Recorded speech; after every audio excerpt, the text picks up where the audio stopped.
Brasil, olá você aí de casa! Hoje eu voltei com um resumão de Round 6, Squid Game, a série sul-coreana que virou um fenômeno na Netflix. A primeira temporada lançou lá em 2021, já fazem 3 anos, eu não lembrava de nada, por isso que eu fiz um resumão pra mim também e pra vocês. Não pensem que não fui egoísta, porque eu também queria lembrar. Então vamos! Mas antes, se inscreve aí no canal, nunca te pedi nada, compartilha esse vídeo e bora! O Seong Ji-hoon é um homem sul-coreano que trabalha como motorista e vive com a sua mãe, uma idosinha e tal. E a esposa se divorciou dele e ficou com a filha, que tem 10 aninhos, e ele é meio frustrado, porque ele não pode dar tudo que a filha merece, né? Ele é todo endividado, viciado em apostas, ele deve grana pra um cara lá super esquisito, barra pesada. Mas a sorte dele muda quando ele conhece um cara estranho no metrô, que propõe ele de participar de um joguinho ali em troca de muito dinheiro. E aí ele pega o cartão do cara, liga pra ele, combina um ponto de encontro, aí ele é sedado, né, ele não sabe pra onde ele vai e é levado lá pra um lugar desconhecido. Ele acorda num dormitório onde estão 456 pessoas, todos eles recebem essa roupinha igual e uma numeração, e ele é o próprio 456, ele é o último. E seja lá onde ele estiver, é um lugar com uma estrutura gigante, super elaborado, parece caro, né, esse negócio. Um monte de guardinha mascarado com essa máscara que eu tenho. Um monte de guardinha mascarado, tem o quadrado, a bolinha, não sei o quê. E aí, nós, espectadores, sabemos que é numa ilha, mas eles não sabem. E aí, quem manda é o frontman, que se veste de preto e monitora tudo pelas câmeras. E aí vão ser 6 jogos em 6 dias. E cada vez que um jogador é eliminado, vai acrescentando mais dinheiro ao prêmio, que no total vai ser 45,6 bilhões de wons, que equivale aqui no Brasil a mais de 200 milhões de reais. Você jogaria? Comenta aí. E aí todo mundo tá endividado, né? Todo mundo ferrado, então todo mundo bora. Aí o Ji-hoon conhece alguns dos outros jogadores. O número 1 é um idosinho muito querido que tem um tumor cerebral. E ele diz que prefere viver os seus últimos dias jogando do que ficar esperando morrer. A número 67 é uma jovem da Coreia do Norte que é batedora de carteira. Ela fugiu de lá com o irmãozinho e ela quer dinheiro pra levar os pais pra Coreia do Sul também. O 218 se chama Sang-woo e é um amigo de infância do Ji-hoon.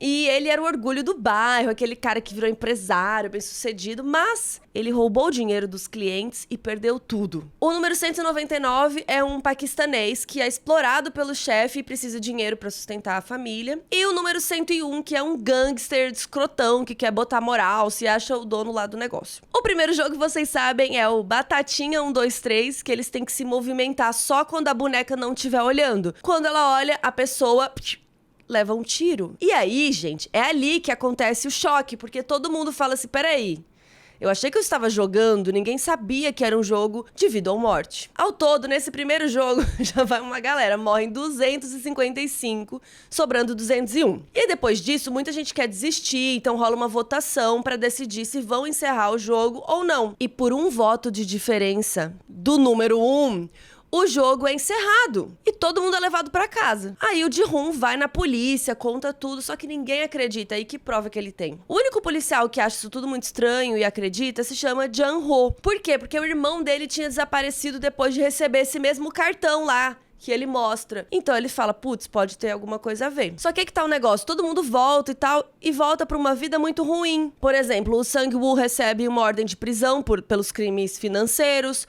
o 199 rouba o chefe, e o Ji-hoon descobre que a mãe dele é diabética e teve complicações porque não foi tratada, então ela precisa de uma cirurgia, um negócio muito caro. No fim, olha que interessante, todo mundo decide voltar pro jogo por vontade própria, mesmo sabendo, né, que podem morrer, e aí eles são sedados e tal. Só que o Jung-ho, o policial, vê o Ji-hoon sendo levado e segue ele. Aí ele se infiltra na ilha e rouba uma roupinha lá dos funcionários e fica agindo como se estivesse trabalhando ali, e ele vai anotando tudo no celular. Ao todo, 187 pessoas voltaram pro jogo e começam a formar umas alianças. O Ji-hoon se une ao número 1, ao 199 e ao amigo dele lá, o Sang-woo. A 67 prefere ir sozinha e o 101 tem a própria gangue dele e se une com a 212, que é uma mulher que tá bem obstinada pra ganhar essa aí. Aí começa a segunda etapa. Um jogo que tem 4 formas, que você tem que escolher uma e destacar a forma num docinho de açúcar em 10 minutos. Aí o Sang Sang-woo percebe qual vai ser o jogo e não conta pros amigos. Daí ele pega a forma mais fácil, que é o triângulo, né, pra não quebrar. O Jin-hoon pega a forma mais difícil, que é o guarda-chuva, gente, coitado. E o Sang-woo vê isso e não tenta impedir. Ele deixa o amigo dele se ferrar. O que você faria? Mas o Jin-hoon tem a ideia de ficar lambendo pra ajudar a derreter as laterais e tal, e consegue no último segundo. E aí, no fim, sobram 108 jogadores. À noite, a gangue do 101 começa um caos no dormitório, todo mundo briga e morre mais uma galera. Sobram 80 jogadores e eles se dividem em 8 equipes de 10 pra jogar cabo de guerra. A equipe perdedora da rodada cai e vai de arrasta. Aí o grupo do Jin-hoon vai contra uma equipe que é fisicamente mais forte, só que eles usam o quê, gente? O cérebro. Eles alternam o equilíbrio ali da corda, a postura, a distribuição dos membros, não sei o quê, e eles conseguem vencer. E aí sobram 40 jogadores. O policial, enquanto isso, descobre um esquema ilegal de venda de órgãos, porque o guarda que ele tá fingindo, né, faz parte do rolê. O frontman tava por fora disso. Quando ele fica sabendo, ele manda matar todos os envolvidos. Mas o cara foge e ameaça um guarda, e aí ele descobre que existe uma lista com vários dados dos jogadores. E ainda que esse jogo existe desde 1988. Essa era a 33ª edição. E aí, o irmão dele ganhou os jogos de 2015. É chocante, né? Porque o irmão dele desapareceu, você pensa, morreu, né? Mas não. E aí começa o quarto jogo. Eles se dividem em duplas e recebem bolinhas de gude. E eles podem escolher como vão jogar. E depois de 30 minutos, quem tiver com as bolinhas do adversário ganha. Claro, quem perder... A 212 fica sem dupla, então ela não precisa jogar, ela volta de boa pro dormitório, deu sorte. A 67 joga com a 240, com quem ela fez amizade, e aí a 240 resolve se sacrificar. O Sang-woo fica com o 199 e manipula o cara, rouba as bolinhas dele, substitui por pedrinhas e aí o 199 vai de arrasta. O Jin-hoon fica com o número 1, que é o senhorzinho, né, que tem uma condição mental, ele não tá assim 10, né? E aí ele percebe que ele tá sendo enganado, mas mesmo assim se sacrifica, deixando o Jin-hoon viver. Aí os convidados VIPs chegam pra assistir ao jogo. São 6 homens mascarados que acompanham os jogos online e fazem apostas milionárias. Aí eles chegam lá todos chiques e são recepcionados pelo frontman e se preparam pra assistir a 5ª etapa. O Jun-ho se disfarça como um dos garçons e fica lá de olho até que um VIP lá fica se insinuando pra ele e leva ele pra um quarto. Aí o policial aponta uma arma pra ele e grava um vídeo do cara dando várias informações sobre esse jogo e depois foge com um equipamento de mergulho. Gente, esse cara... Fala aí. Aí ele chega numa outra ilha onde ele tem sinal de celular. E aí ele liga pro policial-chefe, pede reforços, nananã, manda várias fotos e vídeos, né, sobre tudo aquilo. Aí ele é perseguido e o frontman encurrala ele num penhasco. E aí o cara tira a máscara, gente, e revela que ele é quem? O irmão do moço lá que tá no penhasco. O irmão do policial, gente. Ele tinha desaparecido não porque ele ganhou e fugiu pras Bahamas, porque ele virou líder do negócio. Aí, o cara que chama In-ho pede pro irmão dele se unir a ele. Mas ele se recusa, ele é honrado, ele é zica.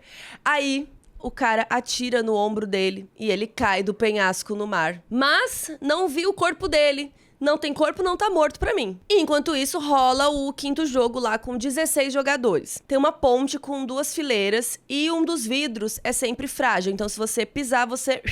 cai. Então as pessoas que vão na frente vão se ferrando, né? E as que estão nas últimas posições vão seguindo o caminho que já tá pré-definido. Por sorte, o Jin-hoon é o último. Aí vai morrendo uma galera, né? E o 101 é o que tá mais na frente e ele se recusa a seguir. Fala, não vou não.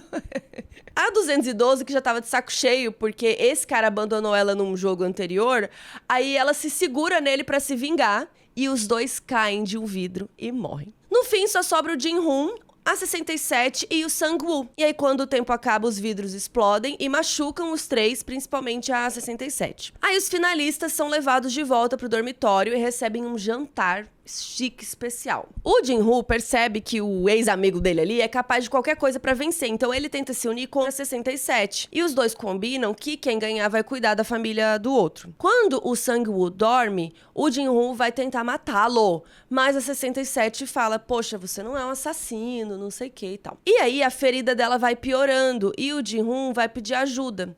Nessa hora que ele se distrai, o Sang-woo vai até 67 e mata a mulher. Quando o Ji-hoon percebe o que aconteceu, ele tenta atacar o Sang-woo, mas os guardas impedem e tal, e chegou a hora do último jogo. Aí os dois competem no jogo da Lula, né, que é o Squid Game, o nome da série. E aí tem, assim, um atacante que tem que entrar no desenho da Lula e passar pelo defensor tocando lá na cabeça da Lula. É um jogo que eles jogam lá e que eles dois já jogaram na infância. E aí os dois lutam, é uma cena super intensa, até que o Ji-hoon derruba o Sang-woo e ele pede pra eles desistirem juntos, mas ele se recusa e enfia a faca no próprio pescoço e morre. E aí temos o grande vencedor da edição de 2020, né? Ele recebe o dinheiro e devolvem ele pra Seul. E a primeira coisa que ele faz é ir atrás da mãe dele, mas quando ele chega em casa, a senhorinha já morreu, porque ela ficou sozinha por dias, né? Deve ter tido alguma complicação e não teve ajuda. E aí passa o tempo. Passa um ano e o Ji-hoon ficou traumatizado com tudo que ele viveu, né, claro. E ele se sente tão culpado de tudo que aconteceu que ele não gasta o dinheiro. E aí, na véspera do Natal, ele recebe um convite pra ir lá no endereço. E adivinha, gente? O veinho, o número 1, ele tá vivo. Ele tá lá no leito de morte dele e revela toda a verdade. Que o nome dele é Il-nam e ele é um velho ricaço lá. E foi ele quem criou o jogo como forma de divertimento para vários homens ricaços entediados. Porque diz ele que depois que você fica muito rico, a vida não tem mais, né, graça, não sei o quê. Queria poder testar, ver se é verdade. E aí ele falou que ele quis entrar no jogo, né, porque era muito mais emocionante do que só assistir, né, já que ele tava morrendo. E aí as etapas do jogo foram inspiradas em memórias dele, por isso que ele participou da edição também, né, ele reviveu um pouco da infância dele e tal. E ele disse que se apegou ao Ji-hoon e que jogar com ele lembrou momentos felizes com os amigos e tal, por isso que ele deixou ele viver na etapa da bola de gude. E aí depois disso o cara morre e o Ji-hoon começa a usar o dinheiro do prêmio. Então ele cumpre a promessa de cuidar do irmão da 67, deixa ele sob os cuidados da mãe do Sang-woo, que tem uma vendinha ali, né? E ela é super simpática e tal, e dá um dinheiro pra eles. E depois ele compra uma passagem pros Estados Unidos pra visitar a filha dele. E aí lá no aeroporto ele vê o cara que recrutou ele pro primeiro jogo lá no primeiro episódio, tentando recrutar um cara. Aí ele briga lá, tal, pega o cartão do cara e liga pro número e fala com o frontman. E o Ji-hoon dá um aviso, ele fala que vai descobrir quem eles são e que não vai perdoar o que eles estão fazendo com a vida dessas pessoas. O frontman manda ele seguir a vida dele, vai pro seu avião, né, não mexe o saco, que é pro bem dele. Mas o Ji-hoon vai entrar no avião, gente? Não, ele vai embora e ele vai com aquela cara de, sim, segunda temporada vocês vão ver um negócio. E é isso, gente, eu tô hypadíssima. Eu não lembrava de muitos detalhes. Comenta aí se vocês lembravam e se vocês estão hypados pra segunda temporada. E em breve teremos resumo de Severance, Ruptura, porque eu também já não lembro nada. Então em breve volto com esse resumo pra vocês. E é isso. Tchau!